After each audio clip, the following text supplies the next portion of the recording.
Hi, my name is Dr. Asia Eaton. I'm a psychological scientist and public psychologist, and this is Mindbridge, where science meets human rights. In this podcast, we invite human rights defenders to teach and learn from brain and behavioral scientists about how we can all use science to do human rights work that is more efficient and impactful. Hello and welcome. On today's Mindbridge Podcast, October 9th, 2025, it is our privilege to bring together human rights defender Joseph Zolobczuk from the Yes Institute and psychological scientist Roberto Abreu from University of Florida to talk about how to promote LGBTQ+ justice.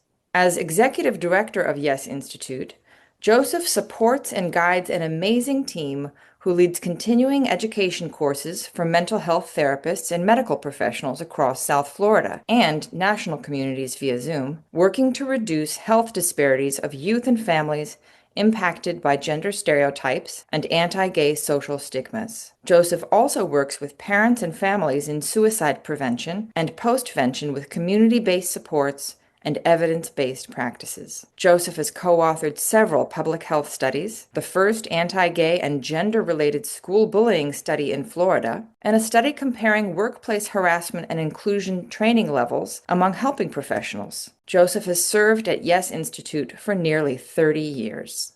Welcome, Joseph. Thank you. It's great to be here. Dr. Roberto Abreu is an associate professor at the University of Florida's Psychology Department, as well as affiliate faculty in the Center for Latin American Studies and the Department of Gender, Sexualities, and Women's Studies. Dr. Abreu is the director of the Chevrolet Lab, which stands for Collective, Healing, and Empowering Voices Through Research and Engagement. His research utilizes critical intersectionality frameworks to focus on how BIPOC and lesbian, gay, bisexual, transgender, and queer people and their families and communities are impacted by systemic oppression, as well as ways in which these communities engage in resilience and resistance.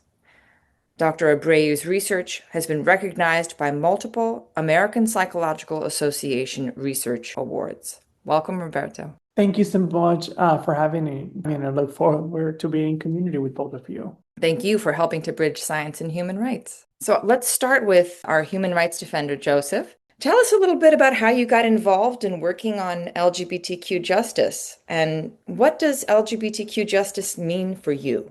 So I got into this work through navigating my own lived experiences with my family. And I was fortunate to I actually went to the organization I now serve at, Yes Institute, for help. And then I started as an intern and a volunteer, and I had no idea almost 30 years later I would be serving as director. So when I was in my religious K through 12 settings, I experienced a lot of what we might call anti-gay bullying, even though I wasn't really aware of my orientation. I just assumed I was heterosexual like everybody else.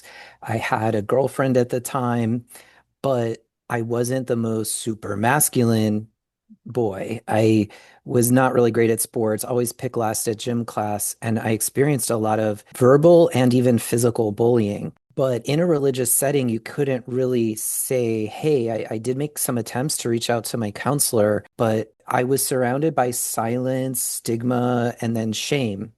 And it wasn't until I graduated and I was seeking out resources here in Florida, I came across the S Institute, and then I got to study the whole phenomenon of bullying. And I got to see, and some people might say like, oh, Joseph, are you mad or angry at those people who did bad stuff to you? And now I say, no, I understand why so many, especially males, almost had to bully me because of the constructs of masculinity and always dominant position that a lot of young boys and men are faced to deal with. So actually doing the academic work and then teaching about bullying and then doing the study here in South Florida that we published in the Florida Public Health Review, I got to like kind of come full circle about this and really try to find ways that we can raise young people without so much expectations to fit a certain mold that includes behaviors that are sort of on the violence continuum in order for them to feel safe and secure with themselves. Mm. So that's a quick story about how I got involved in this work. Thank you for sharing that personal story. That is amazing that you went to Yes Institute for help and now you're the director. What a beautiful story. Tell us then, what does LGBTQ justice mean to you? You were talking about wanting to give young people the opportunity to grow and develop in a space that is free. Tell us what that means.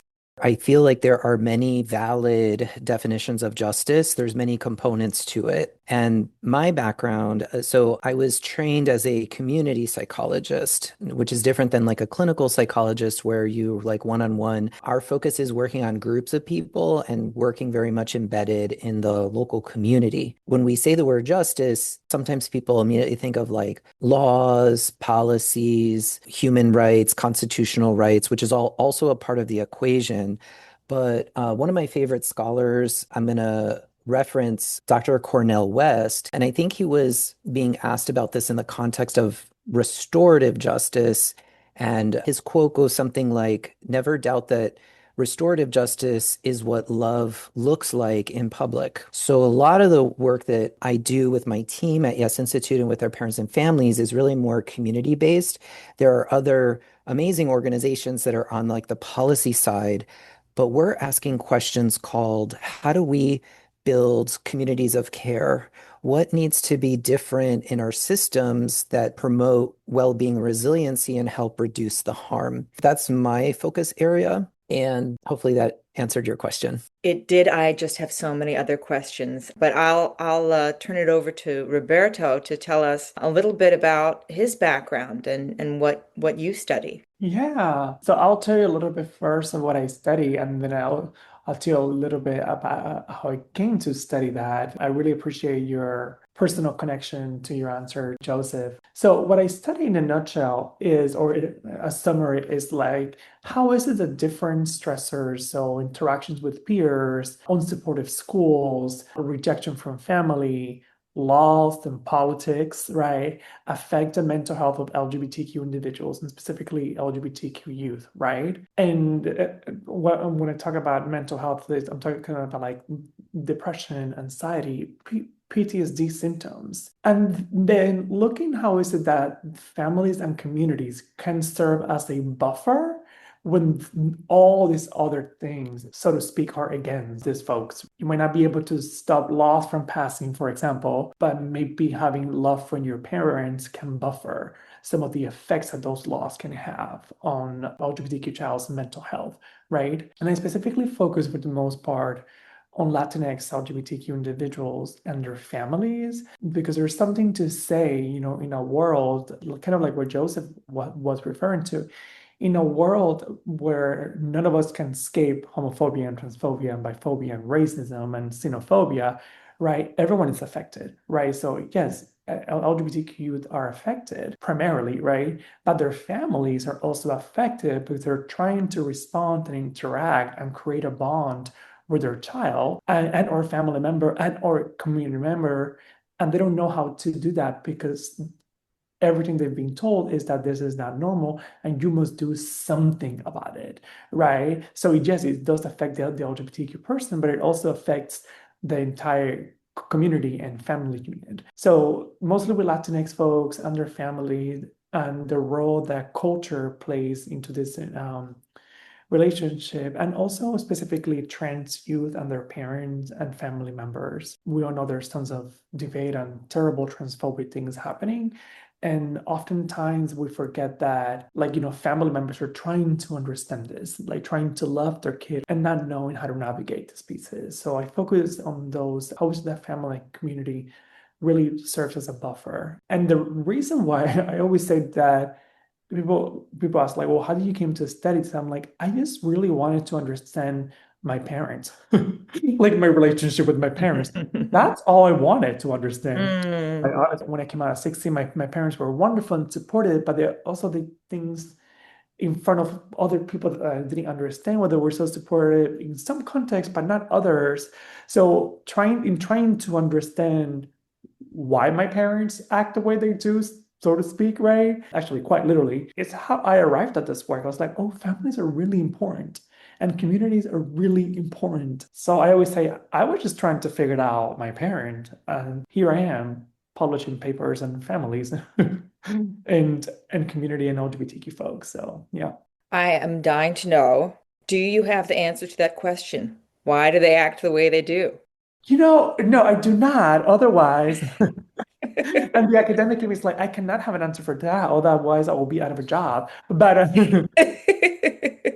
like honestly, I think the answer, I don't have the answer, and I think it's multi-layer, right? I think multiple things interact with that, like culture, right? Like gender, or Latinx folks interact with gender, and gender socialization might look very different than mainstream white culture, for example. A Latinx person who is in America versus the Latin America, right? So I think what I have learned is that what we call family support and family acceptance is very, very nuanced. And how we approach certain families and certain communities have to be very different than how we approach others, right? You have to speak their language sometimes literally, but also showing people that I understand what you're trying to do. I understand why is it that you're behaving in this way. And let's also talk about how so that you can protect your child, right? So I don't have the answer, but I have come to learn that it's more nuanced than just love your kid and support your kid. There's so much more underneath that statement. Joseph, I saw you really nodding when Roberto was talking about the effects of families and communities in terms of buffering or exacerbating stress related to gender and sexual identity. What nuances do you see when it comes to family acceptance, and how do you address them? Like Roberto was pointing to, every single family is different. We can say a Latin family, we can say a Haitian American family, and then when you meet that actual family, they have their own uniqueness and beautiful specialness unto them. So when we first encounter a family, we ask a lot of questions. And I like to take the stance of practicing cultural humility. Even though I might be meeting a family with a similar background, they don't have my experience. So I can't really presume anything. So it's important to ask a lot of gentle questions that help fill in the blanks that are going to make them feel comfortable. Or when we suggest ideas, I always remind them, look, these are just suggestions. We want to figure out what's going to really help you now. When we're working with parents and sometimes their youth all together, I'm doing a lot of readiness checking in. And oftentimes, but not all the time, youth are more ready to like move forward with things, and the parents are on a different page. And then even within the family, there's different levels of acceptance, readiness, and being public about their family or their child's orientation or gender identity among each family member. So we have to take all of that into account in addition to what language do they feel comfortable within, and so on and so forth. So I just wanted to offer up one of the beautiful things that we do is families that we've been working with for many years, sometimes then become volunteers with us. And thankfully, we are in Miami where we have, I don't know, our local school system has like 160 different nationalities represented. So sometimes I'll meet a family and their background, their culture, their religious perspectives are similar to another family that we've already worked with and is a little bit further down the road. So we connect them. And then sometimes they'll meet at our office or they'll go have lunch or a cafecito together. I call it parent-peer linkage is so important. So they can be like, oh my gosh, this person is so similar to my family. And they also grew up in my country. And so there's immediate, like, I feel safe talking to this person, in addition to helping build community and connection. Because with a lot of our families, if they have their neighborhood group or they have a church or synagogue group, our families who are dealing with gender and orientation with youth or even adult youth children, they can't just go and be like, oh, by the way, I got my kid started on hormones, like that you will get looks from the people around you in certain environments. So it's very important that we let these families know you're not alone. Here, just in South Florida, over the 30 years that we've existed, we've helped thousands of families, and I have a huge community of people I can introduce you to that understand your particular parts of this journey with your child so you don't feel alone. You have somebody that you can talk to and feel connected to. I love that. Parent-peer mentoring or linkage as a way of dealing with these nuances, right? As unique as we are, there's another family out there that probably gets our situation and we can relate to. Roberta, what does the research say about how to uh, link parents or communities to increase, family acceptance and support? First of all, I really appreciate that nuance response. So a lot of times it's that specific to that very specific community you're working with, right? What the literature would say is, first of all, I think there's a lot of times very binary ways of thinking of parents as accepting or supporting, right? What the more recent literature points to is the fact that this is not a linear process, it is a roller coaster. For example, the parent who worked through feelings of when their child came out, for example, right, as a lesbian. They worked through those feelings, right? They consulted with other family members. They talk it through with people they felt safe with, right? And they are at a good place with their child, for example. When their child now decides to bring a partner home, a lot of those feelings might resurface. So there is the roller coaster again. When the child decides to get married or have kids, or saying, so it's really not a linear process. It is a conversation to always have, exactly because of the heteronormative, homophobic, transphobic systems that we live. So that conversation always needs to have. The one thing that I would say is that to make a distinction between there are parents who do not even believe that queer and trans identity are a thing. And then there are the parents who might do things that are very harmful for their child, but there's some ambivalence, there's some recognition that this is a real thing, so to speak, right? So sometimes I find a lot of joy in working with those parents in that, okay, at least they have made some attempt. At least maybe the things that they have done are not great, but they have recognized that they were not great and they want to do something different, Hmm. right? So I think, and that's what I mean by sometimes we get in this dichotomy. It's like, well, that's a bad parent, that's a bad family member, this is a good one. It's like, okay, they might have done terrible things and they have a whole life, ahead of them to create and build a relationship with their child and their family member. So how can we go from there? There's a process, there's a way to recognize the harm that you have caused and be accountable and still recognize that you're a good person and you can do better. Like you can still have a very solid, healthy relationship with your child.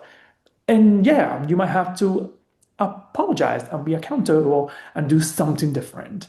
I think that roller coaster kind of analogy comes to mind when you ask that question. It is a process. Yeah. Joseph, do you see that roller coaster in your work, and how do you make connections or recommendations or provide supports as people go through that? So I underline what Roberto was saying about the roller coaster. It's a process. And maybe if I share one example about a family we worked with a couple months ago, just to kind of like look at how nuanced things can get. So both the mom and the adult child made an appointment with us, and we met with them.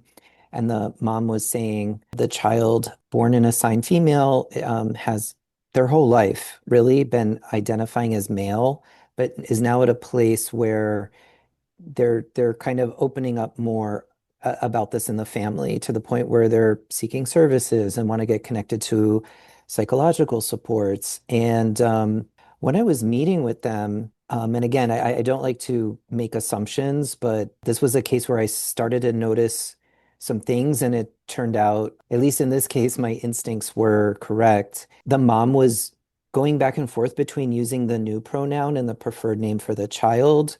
And so we kind of acknowledged that and then shared, how do you feel when your mom messes up? And the young adult was like, no, I know she means well, and I get she's trying. And so I was like, okay. But then I saw so many things that looked to me like this individual maybe was neurodiverse in some way. And so myself and my colleague like gently opened up that conversation. And then it turned out that the mom was like, oh my goodness, yeah, it's funny, a month ago we went for an evaluation and I also just found out my child's on the autism spectrum.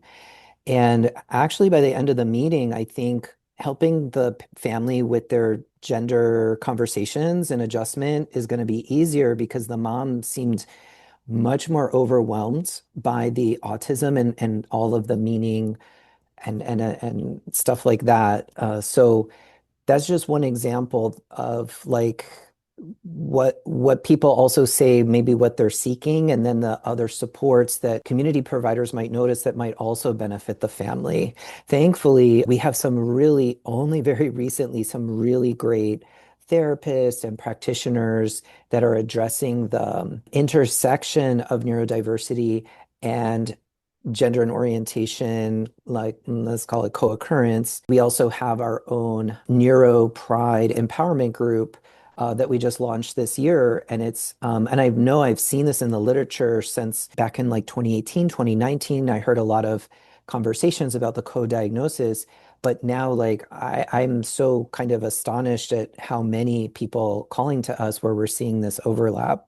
So we started our own group, and it's been so wonderful. These parents are showing up every month and they feel really, that's almost like a double stigma and a double invisibility you can have in our society. And so these parents feel so thankful for any resources that kind of addresses their uniqueness. Just one example of how everybody's different. Every family is different. Every person is different.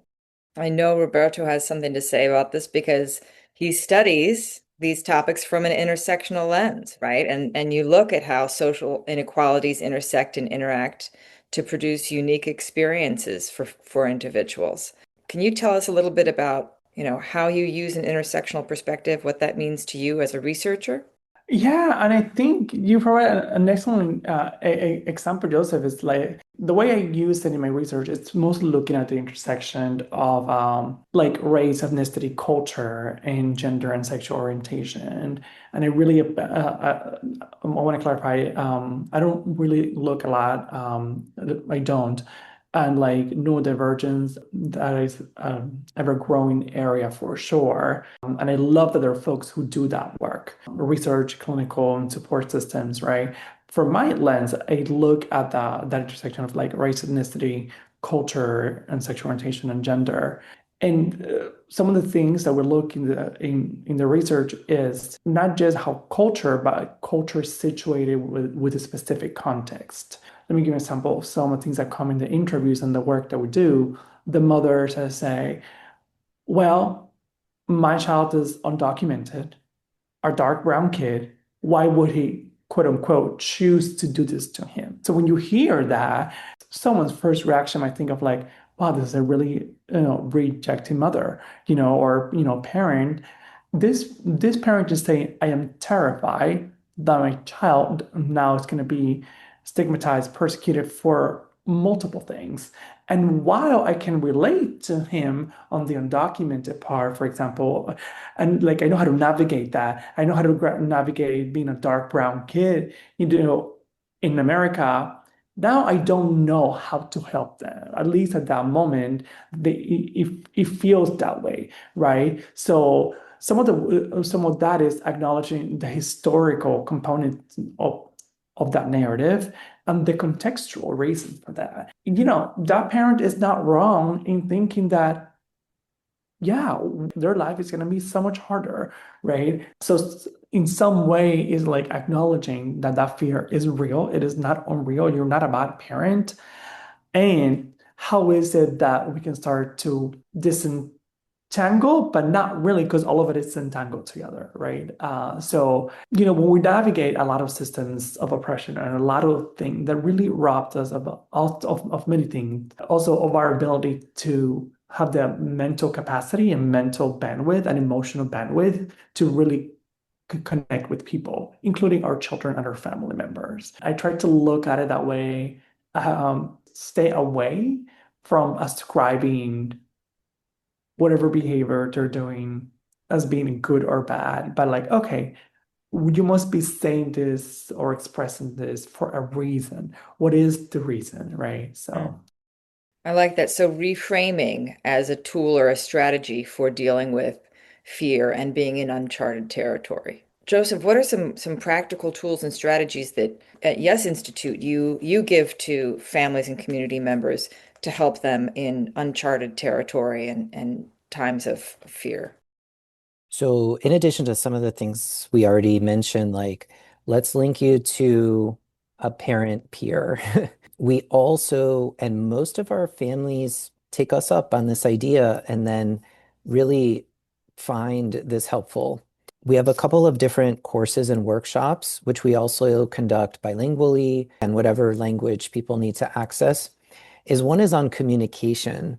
I think even in a whatever quote unquote atypical family looks like, communication, even on the best day, is a little bit fraught. Okay. So we invite the whole family together and we move them through a series of very practical exercises, which, it's called our communication solutions or our communication toolbox course, but it's actually about how to listen to people. We all know how to talk pretty well, but it's in the listening that there's subtle distinctions that can really open up a lot of breathing room for the family members.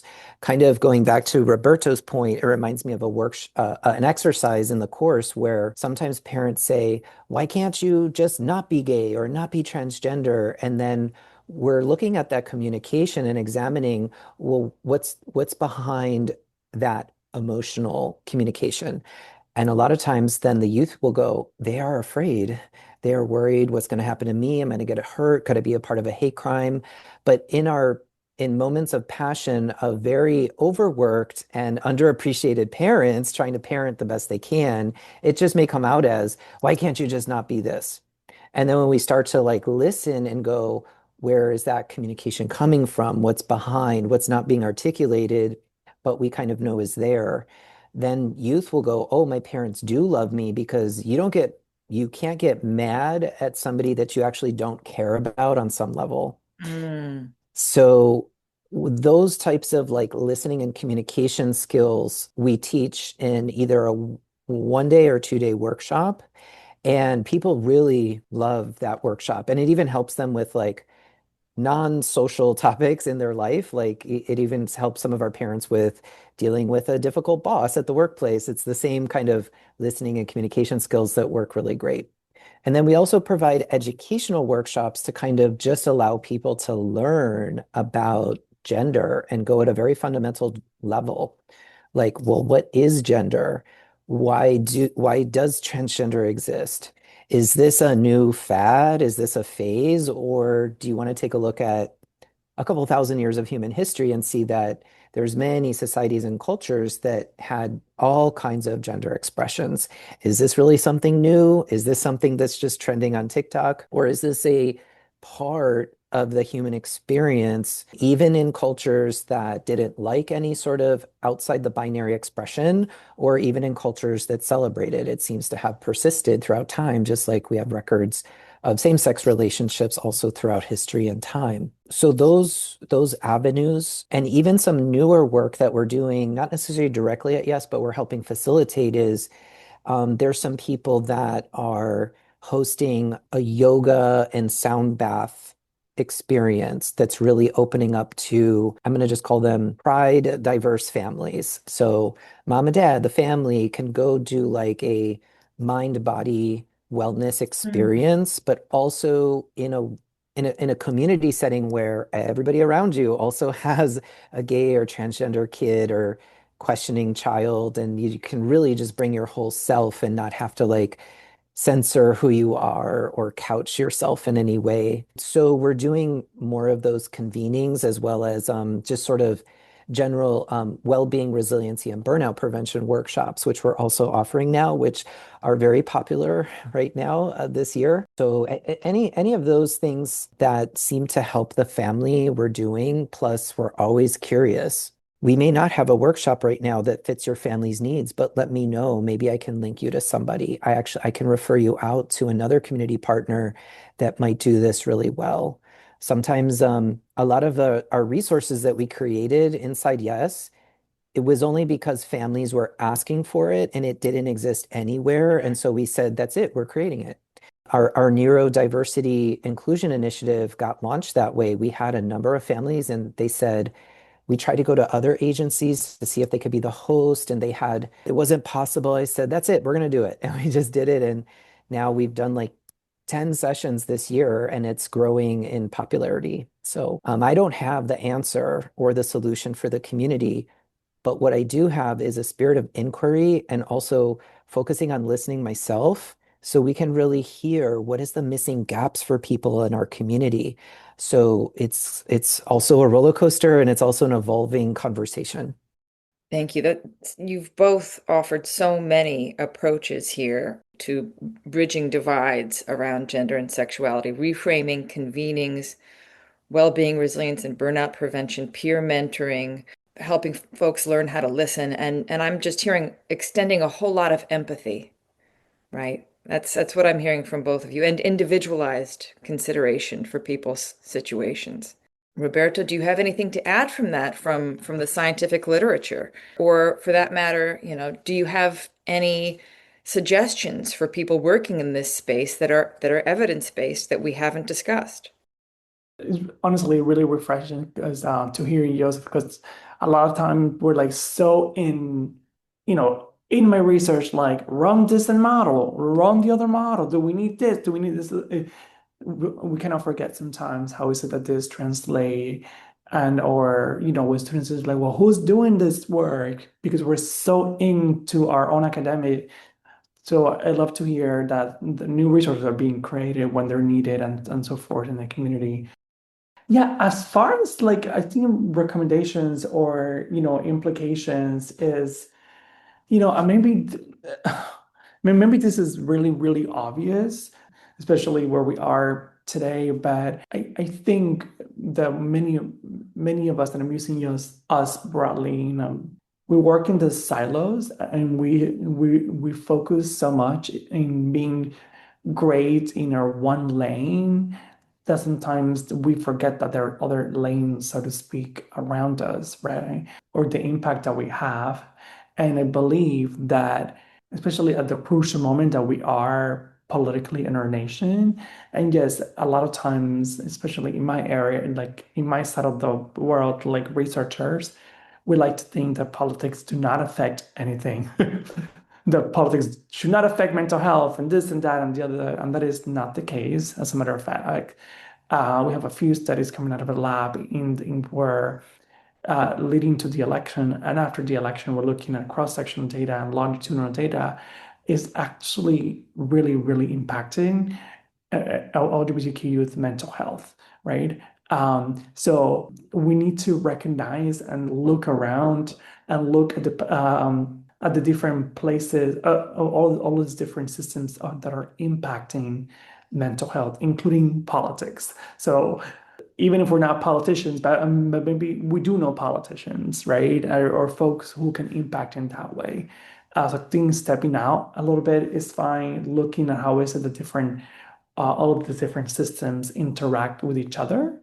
And I think the other thing that I have focused on this work is it might contradict what I just said, but sometimes all of it feels very overwhelming, right? Everything feels so overwhelming. What am I doing this work? Like everything is on fire, right? Why, and like reminding ourselves that the one thing that we're doing, if I do something and you do something and somebody else does something, and at some point we come together and we check in with each other, I think there's a great difference, that we can make I don't have to have all the answers, you know.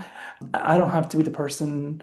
I mean, I know how to start a group from scratch for neurodiverse trans folks, but Joseph does, right? So I think that's also part of how we do this work, walking outside of the numbness sometimes to know and realize that there are great things and great people and resources around us.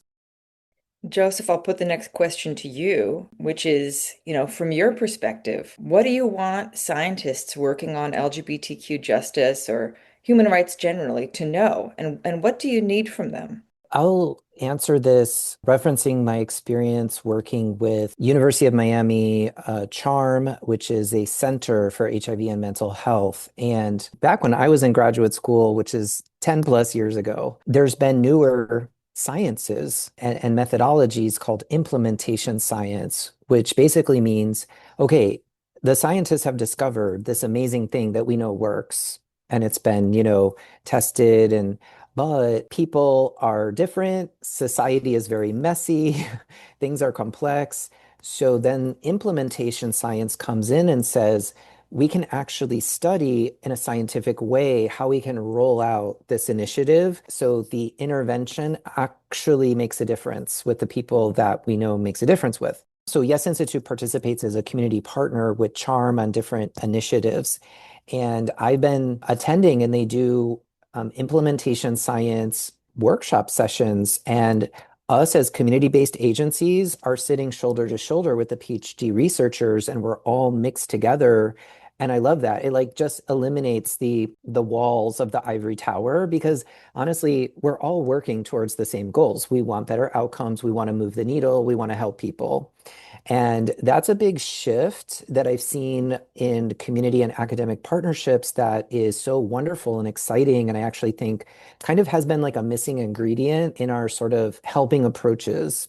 So just to share my own personal experiences with that, as that sort of science and discipline comes into its own, it's kind of newer in my understanding of it. And I think there will be, I think maybe another 10 years from now, it'll just be like, oh, we're going to do a research study, get the community partner, like let's meet all together, because us as community people, we can like let you know about big obstacles and barriers way ahead of time, and also really good ideas about how to overcome that.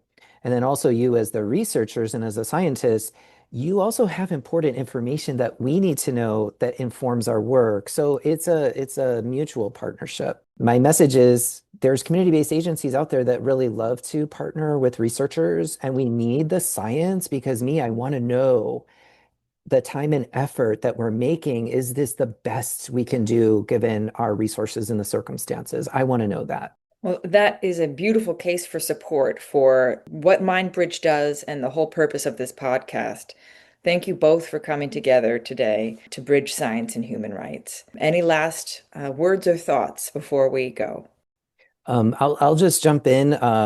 So if you're listening to this podcast and you need support, whether you are in the United States, if you're in Canada, Latin America, we work in all those areas. Virtual meetings have shrunken our world and access. Don't be alone. You don't have to be afraid.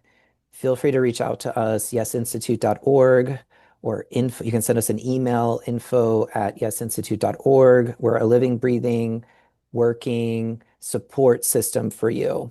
Don't suffer in silence. There's a wonderful people and communities we can connect you with, and also provide professional and vetted referrals for you as well. It's the perfect way to end today. Thank you both so much. Thank you for listening. That was Mindbridge, where science meets human rights. To learn more about how we use brain and behavioral science to empower human rights defenders, find us at mindbridgecenter.org and follow us on social media.